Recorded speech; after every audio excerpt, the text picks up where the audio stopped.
तो स्टूडेंट्स ये रही हमारी एग्जांपल नंबर 2.13 जिसके अंदर वो कह रहा है determine the currents I1, I2 and ID2। हमने ये तीन करंट्स मालूम करनी है। ID2 यहाँ पे, I1 यहाँ पे, I2 यहाँ पे है। अब जरा गौर से देखिएगा बच्चों, यहाँ पे डायोड्स लगे हुए हैं, दो सिलिकॉन डायोड, और एक डायोड के क्रॉस आपको पता है कितने वोल्टेज का लॉस होता है अगर वो फॉरवर्ड बायस्ड है। ये फॉरवर्ड बायस्ड है तो इसके क्रॉस 0.7 वोल्ट का लॉस होगा।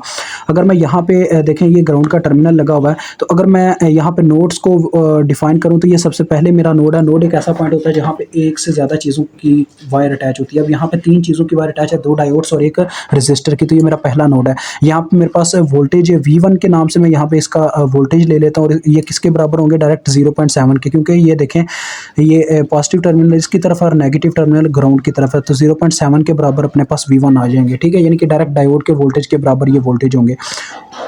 अब अगर मैं I1 को मालूम करने के लिए यहाँ पे फार्मूला लगाऊं तो देखें I1 को मालूम करने के लिए अगर हम फार्मूला अप्लाई करते हैं तो कैसे लगेगा। देखो ये जो करंट है I1 वो इस नोड में से लीव करती है। जब वो इस नोड में से लीव करती है तो उसी वक्त इस नोड के वोल्टेज आ जाएंगे और आगे माइनस का साइन आ जाएगा, और यहाँ से लीव करती हुई इस रेजिस्टर में से गुजरती हुई आगे जाके ग्राउंड नोड में डायरेक्ट जाके एंटर कर जाती है। तो ग्राउंड नोड जो है इन्होंने एक साइड पे लगा के दिखाया हुआ, लेकिन हम इसको यहाँ पे लगाएंगे। ठीक है, तो यहाँ पे भी हमारे पास 0 वोल्ट के बराबर वोल्ट होंगे। तो देखें V1 -0 और जितनी रेजिस्टेंस रास्ते में वो आ जाएगी बटे में, जो कि अपने पास आई है 3.3 के। तो V1 आपको पता ही है 0.7 के बराबर है, बटे में आ गया 3.3 के। तो ये अपने पास करंट की वैल्यू आ गई जो कि आती है 0.212 मिली एम्पेयर। देन नेक्स्ट अब हम मालूम करेंगे, देखें किसकी वैल्यू को, अब हम I2 की वैल्यू को मालूम करने जा रहे हैं। ठीक है,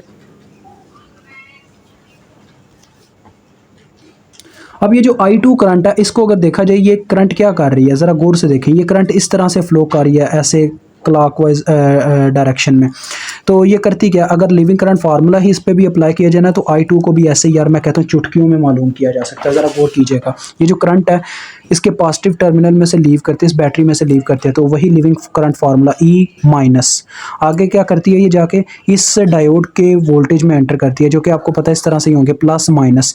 तो पॉजिटिव साइन में एंटर किया ना तो प्लस 0.7 आ जाएगा, फिर यहाँ से भी लीव करेगी क्योंकि करंट ने नोड टू नोड मूवमेंट करनी है। यहाँ से जब उसने लीव किया फिर से आगे माइनस का साइन आ गया। ठीक है, और फिर यहाँ से लीव करती हुई आगे जाके यहाँ नीचे की तरफ मूव की और इसके पॉजिटिव टर्मिनल में एंटर हुई तो फिर से आगे आ जाएगा। अब आपने देखा यहाँ से इसने लीव किया, जैसे ही किसी कंपोनेंट में से करंट लीव करता है उसी वक्त आगे माइनस का साइन लगाना होता है।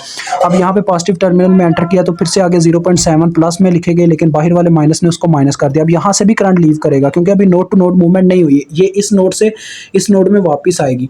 अब यहाँ से करंट लीव करता हुआ देखो आगे जाके डायरेक्ट ग्राउंड नोड में एंटर कर जाएगा। ग्राउंड नोड में एंटर करने की वजह से क्या होगा जी, हमारे पास आगे -0 आ जाएगा और नोड टू नोड मूवमेंट हो गई और जितनी रेजिस्टेंस रास्ते में वो आ जाएगी बटे में, जो कि R2 आई है। अब मैं वैल्यूज़ अगर पुट करता हूँ तो E की वैल्यू कितनी है, 20 है। 20 में से माइनस हो रहा है तकरीबन 1.4 और बटे में आ रहा है 5.6 किलो।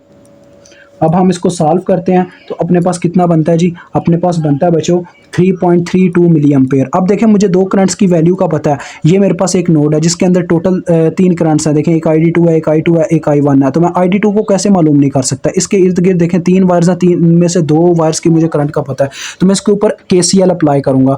KCL कहता था sum of entering currents is equal to sum of leaving currents, यानी एक नोड के अंदर जितनी करंट्स एंटर करती हैं उतनी ही लीव करती हैं।